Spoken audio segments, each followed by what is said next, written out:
first deliveries of the COVID-19 vaccines have gone out, but now we have a new strain of coronavirus. It first popped up in the United Kingdom and now here. So we're verifying, will the vaccines we currently have work against the new strains of COVID-19?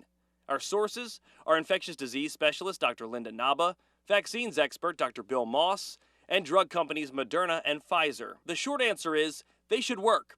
To explain, Dr. Moss says you have to understand how the vaccine forces the immune system to respond to viruses. There's a certain part of it that's technically called the receptor binding domain that binds to receptors on our cells, and that's how viruses get into cells. So they enter cells and use the cell's machinery to replicate themselves. The vaccine allows the immune system to recognize the virus through a piece of the virus called the spike protein. Much of the immune response, what we call neutralizing antibodies, are these antibodies that our immune system produces in response to the vaccine or natural infection, and then those bind to the spike protein on the surface of the virus and basically blocking it from binding to the receptors on our cell. Dr. Moss says there would have to be substantial changes to that spike protein for the vaccines to be less effective, and Dr. Naba agrees. You have to have a lot of those mutations for that to actually occur. We also called both of the drug companies that have approved vaccines to confirm.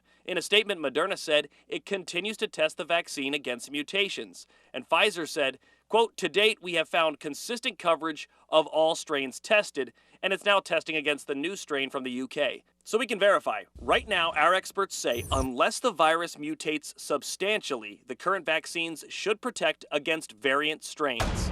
Do you have something you'd like verified? Email us at verify@wusa9.com.